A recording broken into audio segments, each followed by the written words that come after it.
Hello வணக்கம், இது உங்கள் சிவி ஜோன். எல்லாரும் எப்படி இருக்கீங்க?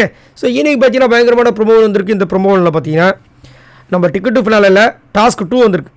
ஏன்பா இதாவது ஒழுங்காக கொடுப்பீங்களா அப்படின்னு கேட்டிங்கன்னா தாறுமாறாக கொடுத்துருக்காங்க. ஆனால் உங்கள் வஞ்சத்தெல்லாம் வச்சு செய்யுங்க. யார் வெளியேறணுமோ அவங்கள அந்த ஃபோட்டோ எடுத்துகிட்டு போய் நெருப்பில் போட்டு கொளுத்துங்க அப்படின்ற மாதிரி ஒரு டாஸ்க் கொடுத்துருக்காங்க. நெருப்பு கோழியா. ஸோ நல்லா இருக்குது. அதாவது நேற்று நடந்த டாஸ்க்கு இது எவ்வளோ மேல். ஏன்னா நேற்றுலாம் பார்த்தீங்கன்னா அந்த டாஸ்க்கை பார்க்கும்போது செம்ம காண்டாயிடுச்சு.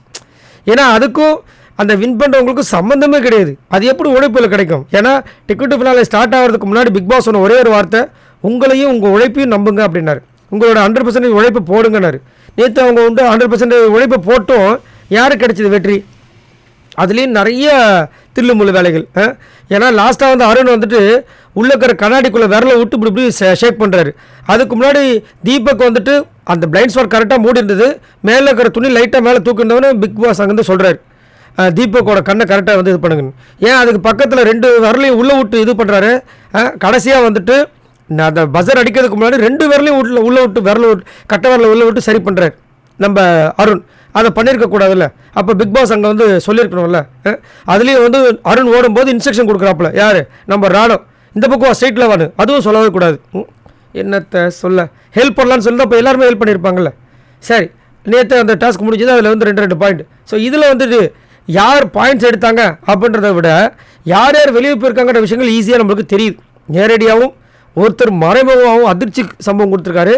ஃபஸ்ட்டு நேரடியாக பார்த்தீங்கன்னா நம்மளுடைய அருண் ராணவ். ஏன்னா ஆல்ரெடி 2 பாயிண்ட் அவங்க எடுத்துட்டாங்க இல்லையா, 2 பாயிண்ட்டு. அதனால் வச்சு செய்கிறாங்க. அதில் முத்துக்குமரன் அவருடைய பயங்கரமான பர்ஃபார்மன்ஸை காமிக்கிறார். ஏன்னா நேற்று ரொம்ப வெறித்தனமாக இருந்தார். டிக்கெட் ஃபினாலில் வேறு மாதிரி நான் காமிக்க போகிறேன்னு. இந்த டிக்கெட் ஃபினாலில் ரொம்ப ஆர்வம் காட்டின 2 பர்சன்ஸ் பார்த்தீங்கன்னா, ஒன்று ரயான், இன்னொன்று அதிகப்படியாக முத்துக்குமரன். ஏன்னா நாமினேஷன்ஸில் 2 வாரம் தொடர்ந்து வரல. மக்கள் முன்னாடி நான் கண்டிப்பாக வரணும், பதியணும் அப்படின்னா அகைன் நான் ஏதாவது ஒரு ப்ரூஃப் பண்ணணும்னு சொல்லிட்டு நேற்று சொல்லியிருப்பார். அதனால் நேற்றோட டாஸ்க்கு போச்சு. ஸோ இன்னையோட டாஸ்க்கே பண்ணணும்னு சொல்லிட்டு ஒருத்தரமாக ஓடுறாரு.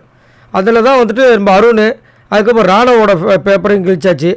மீதி இருக்கிற 8 பேரில் யார் இருக்க போகிறாங்க அப்படின்னு பார்த்தா முத்துக்குமரனோட ஃபோட்டோ தனியாக ஒரு இடத்துல காமிக்கிறாங்க, அந்த பில் அடிக்கிற இடத்துல.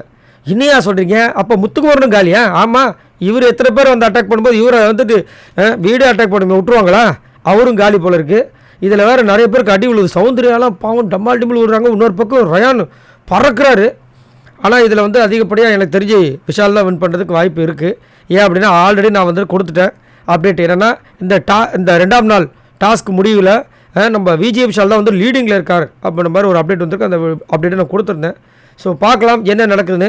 ஆனால் இன்னொரு விஷயம் என்ன, எப்பயுமே இந்த டிக்கெட் ஃபினாலில் பொறுத்த வரைக்கும் யார் டாப்பாக ஓட்ஸில் இருக்காங்களோ, யார் டைட்டில் வின்னர் ஆகிறாங்களோ அவங்களுக்கு மேக்ஸிமம் லக்கே இருக்காது.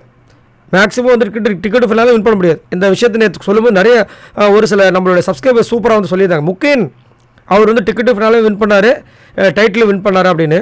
பட் என்னைய கேட்டிங்கன்னா முகேன் அந்த டைட்டிலுக்கு ஒர்த்து இல்லை, ஆனால் டிக்கெட் ஃபினாலுக்கு வேணால் ஒர்த்து அப்படின்னு தான் சொல்லுவேன். சரி, நீங்கள் உங்களோட கருத்தை சொல்லுங்கள். இங்கே இந்த 2ஆவது நாளில் ஃபஸ்ட்டு டாஸ்க்லேயே 3 பேர் வெளியே இருக்காங்க. இதை பற்றி என்ன நினைக்கிறீங்க? மறக்காம கமெண்ட்ஸ் பண்ணுங்கள். பாய் நண்பர்களே.